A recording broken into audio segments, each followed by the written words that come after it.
Notification కూడా వచ్చేస్తుంది. దీని ముందు ఏదో క్వశ్చన్ అడుగుతున్నారు మీరు. అంటే యూనివర్సిటీకి సంబంధించి లోకేష్ గారే స్వయంగా ఒక విజిలెన్స్ కమిటీ వేస్తున్నామని అసెంబ్లీలో స్వయంగా చెప్పారు. దాదాపు ఆయన చెప్పి 100 రోజులు గడిచిపోయింది. రెండోది ఏంటంటే వీసీని మార్చారు, కానీ సో పాత టీం ఏదైతే ఉందో అదే టీం ఇప్పుడు యూనివర్సిటీలో చాలా అక్రమాలు జరిగాయని ఆ పాత వీసీ రాజీనామా చేసిన రోజు నాడే కూటమి నేతలందరూ యూనివర్సిటీలో స్వయంగా ప్రకటించారు. So last time press meet పెట్టి కూడా చెప్పారు. అంటే ఇప్పుడు వచ్చి ఒక్కటైనా మనం వెలికి తీయగలిగామా, లేదా ఆ దిశగా యాక్షన్ అయినా జరుగుతుందా? అంటే లోకేష్ గారు చెప్పారు, కూటమి నేతలు అందరూ ఎమ్మెల్యేలు కూడా చెప్పారు స్వయంగా. అలానంటే ఇప్పుడు విజిలెన్స్కి వచ్చేసరికి ఎవిడెన్స్ గ్యాదరింగ్ ఇదంతా కొంత బహుశా టైం పడుతుంది. ఒకటి, మీరు గత సంవత్సరంగా ఏంటంటే మీడియా మిత్రులు, మా తెలుగుదేశం కార్యకర్తలు కూడా ఏంటంటే వీళ్ళ మీద యాక్షన్ తీసుకోలేదు, వాళ్ళ మీద యాక్షన్ తీసుకోలేదు అని కొందరి మీద అనడము. కానీ అదే మనిషి మీద అకార్డింగ్ టు లా ఒక నెలలో, 2 నెలలు, 3 నెలల తర్వాత కేసు నమోదవడము, యాక్షన్స్ కూడా తీసుకోవడం మీరే చూశారు. అంటే తొందరపాటులో ఎవరి మీదో కోపమో కక్షతో యాక్షన్ తీసుకోవడం కాదు కదా. వాళ్ళకి ఇన్స్టిట్యూషన్ని నిర్వీర్యం చేస్తే చాలా తప్పులు చేశారు. ఆ తప్పులన్నీ మనం సిస్టమేటిక్గా తీసుకుని యాక్షన్ అనేది తప్పకుండా ఉంటుంది. రెండో విషయం, రీసెంట్గానే నాకు అప్డేట్ వచ్చిందండి. ఆంధ్ర యూనివర్సిటీలో ఆల్మోస్ట్ ఎంటైర్ లీడర్షిప్ టీమ్ని మళ్ళీ రీస్ట్రక్చర్ చేయడం జరిగింది. మరి మీ ఇన్ఫర్మేషన్ కొంత ఓల్డ్ న్యూస్ అవ్వచ్చు. నాకు వీసీ గారు అది కాదు, వీసీ గారు కాదండి, డీన్స్ డైరెక్టర్స్ కూడా అదే మీకు చెప్తున్నానండి.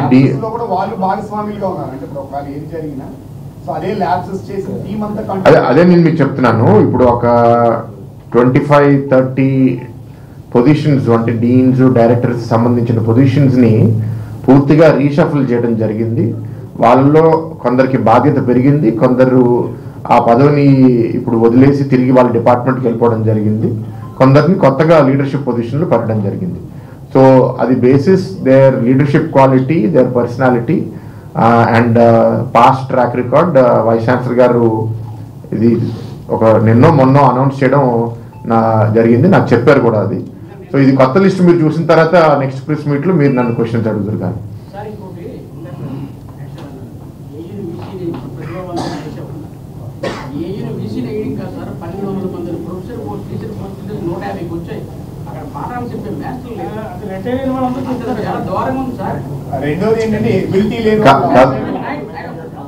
ఫస్ట్ అది ఆన్సర్ చేయనివ్వండి, దాంట్లో మీ దగ్గరికి వస్తాం, చెప్పనివ్వండి.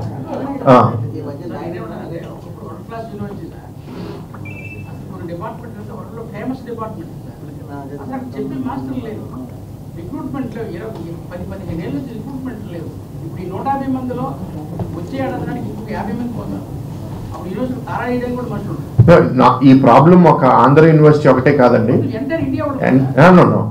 నేను దేశం గురించి మాట్లాడట్లేదు. మన రాష్ట్రంలో ప్రతి స్టేట్ యూనివర్సిటీలో ఈ ప్రాబ్లం ఉంది. కూటమి ప్రభుత్వానికి బాధ్యత కూడా ఉంది ఈ యూనివర్సిటీస్ అన్నింటిలో ఈ ఫ్యాకల్టీ పొజిషన్స్ నింపడానికి. అండ్ మీరు రాబోయే కాలంలో మీరు చూడబోతున్నారు, దాని మీద కూడా యాక్షన్స్ తీసుకుని అతి త్వరగా రిక్రూట్మెంట్ అయ్యేటట్టు చేస్తాం. There is no doubt about that. చెప్పండి నాయుడు గారు.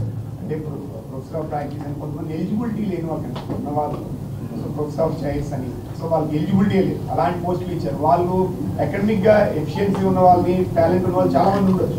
బట్ లాస్ట్ టైం కూడా కొన్ని నియామకాలన్నీ కూడా పొలిటికల్ బేస్డ్ చేశారు. సో ఇప్పుడు వాళ్ళ వల్ల యూనివర్సిటీ ఎఫిషియన్సీ అనేది పెరగడానికి స్కోప్ ఉంది. స్టిల్ వాళ్ళు దేవర్ కంటిన్యూ. అది చెప్తున్నానండి. ఇప్పుడు not just professors of practice, అట్లా టెంపరీగా ఏదో ఇష్టానుసారంగా ఏ పదవి వాళ్ళు క్రియేట్ చేసి అపాయింట్ చేసి అప్పుడు